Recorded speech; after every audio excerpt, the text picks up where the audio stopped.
শীতের দুপুরে গরম ধোয়া ওঠা ভাতের সাথে যদি এরকম চিকেন কারি থাকে তাহলে তো খাওয়াটা জাস্ট জমে যাবে। চিকেন কারি এভাবে বানালে ঠিক যতটা সফট হবে ঠিক ততটাই কিন্তু জুসি তৈরি হবে, খেতে অসাধারণ লাগবে। নমস্কার বন্ধুরা, গীতাস রান্না বান্নাতে আপনাদের সবাইকে স্বাগত।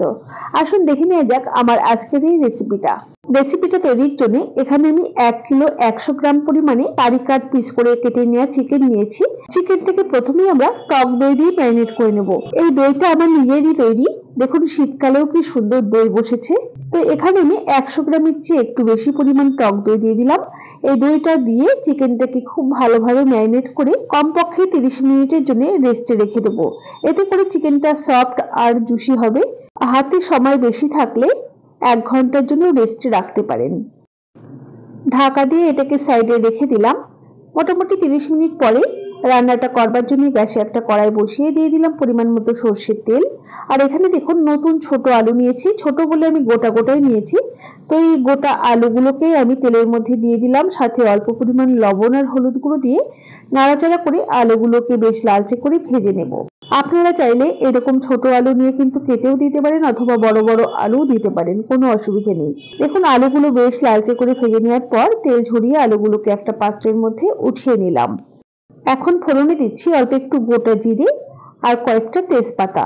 ফোড়নটাকে লো ফ্লেমে কয়েক সেকেন্ড সময় ধরে ভেজে নেওয়ার পর এখানে দেখুন নিয়েছি আমি 5টা মাঝারি সাইজের পেঁয়াজ কুচি। তো পেঁয়াজগুলোকে দিয়ে দিলাম। পেঁয়াজের পরিমাণটা একটু বেশি দিয়েছি, এতে করে গ্রেভিটা খুব ভালো হবে। ক্রমাগত নাড়াচাড়া করে মিডিয়াম হাই ফ্লেমে পেঁয়াজটাকে দেখুন এইরকম লালচে করে ভেজে নিয়েছি। এর থেকে বেশি লালচে করলে রংটা কালো হয়ে যাবে, দেখতেও ভালো লাগবে না, খেতেও ভালো লাগবে না। এখন এখানে দেখুন নিয়ে নিচ্ছি স্বাদ মতো কাঁচা লঙ্কা। এই লঙ্কাগুলো দেখতে বড়, ঝালটা খুব কম। ঝালটা নিজেদের ইচ্ছে মতো ব্যবহার করতে হবে। দেখুন নিয়ে নিচ্ছি এরকম কয়েক টুকরো আদা, 1 মুঠো পরিমাণ ছাড়িয়ে নেওয়া রসুনের কোয়া নিয়ে নিচ্ছি। আদার চেয়ে রসুনের পরিমাণটা একটু বেশিই দিতে হবে। দিয়ে দিচ্ছি 30 থেকে 35টার মতো গোটা গোলমরিচ। গোলমরিচ দিলে রান্নার স্বাদটাও ভালো হবে আর স্বাস্থ্যের জন্য খুব উপকারী। দিয়ে দিচ্ছি 4টে শুকনো লঙ্কা। এই লঙ্কাটাকে চাইলে স্কিপ করতে পারেন। দিয়ে দিচ্ছি 1/4 চামচ পরিমাণে জায়ফল আর জয়িত্রীর গুঁড়ো। এটা কিন্তু হাতের কাছে না থাকলে না দিলেও চলবে। এখন এগুলোর একটা মিহি পেস্ট আমি তৈরি করে নিলাম। এই পেস্টটা এখন এই পেঁয়াজের মধ্যে দিয়ে দিচ্ছি।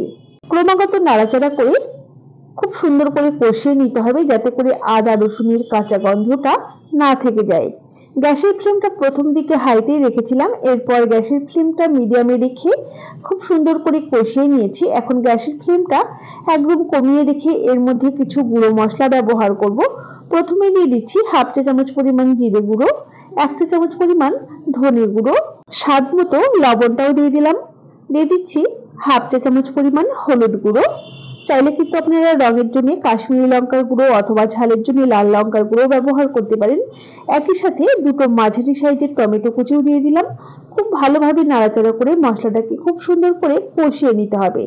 মশলা কষিয়ে নেওয়া যত ভালো হবে রান্নার স্বাদ বন্ধুরা ঠিক ততটাই বেশি ভালো আসবে। দেখুন খুব সুন্দর করে মশলাটাকে কষিয়ে নিয়েছি। এখন এর মধ্যে দিয়ে দিচ্ছি আগে থেকে ম্যারিনেট করে রাখা চিকেনের টুকরোগুলো। একই সাথে দিয়ে দেবো 1 চা চামচ পরিমাণে মিট মশলা। চাইলে চিকেন মশলাও দিতে পারেন, তবে মিট মশলা দিলে কিন্তু স্বাদটা খুব ভালো আসবে। প্রথমে গ্যাসের ফ্লেমটা একদম কমিয়ে রেখে একটু নাড়াচাড়া করে মিশিয়ে নিয়ে খুব ভালোভাবে মিশিয়ে নেওয়া হয়ে গেলে গ্যাসের ফ্লেমটা হাইতে রেখে 4 থেকে 5 মিনিট রান্না করে নিচ্ছি। 4-5 মিনিট রান্না করে নেওয়ার পর গ্যাসের ফ্লেমটা মিডিয়ামে রেখে ঢাকা দিয়ে 10 থেকে 15 মিনিট সময় ধরে কষিয়ে নেব। মাঝে মাঝে ঢাকা খুলে নাড়িয়ে দিতে হবে। একবারে মোটামুটি আমি 10 থেকে 15 মিনিট সময় ধরে কষিয়ে নিয়ে ফিরে এলাম।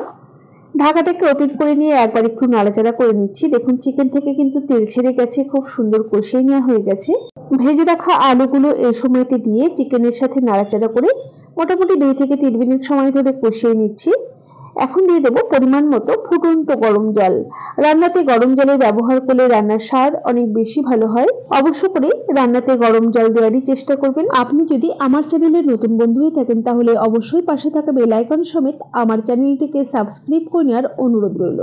আর আপনারা যতটা গ্রেভি রাখতে চাইছেন সেই বুঝেই জলের ব্যবহার করবেন। আমি এই সময়তে চেক করে নিয়েছি একটু লবণটা কম আছে, তো একটু লবণ অ্যাড করে দিয়ে আরও একবার নাড়িয়ে নিয়ে গ্যাসের ফ্লেমটা মিডিয়ামে রেখে ঢাকা দিয়ে মোটামুটি মিনিট 10 সময় ধরে রান্না করে নিচ্ছি। দেখুন 10 মিনিট পরে আমি ঢাকাটাকে ওপেন করে নিলাম। গ্রেভিটা কিন্তু অনেকটাই টেনে গেছে, সমস্ত কিছুই খুব সুন্দর সেদ্ধ হয়ে গেছে। আর এটা কিন্তু একটু ঠান্ডা হওয়ার পর একদমই মাখো মাখো হয়ে যাবে, খেতে কিন্তু দারুণ লাগবে। আমি এর মধ্যে আর কোনো রকম গরম মশলার গুঁড়োর ব্যবহার করছি না, আপনারা চাইলে একটু দিতেই পারেন। এখন আমি গ্যাসের ফ্লেম বন্ধ করে কিছুক্ষণ স্ট্যান্ডিং টাইমে রেখে তারপর পরিবেশন করে দেবো।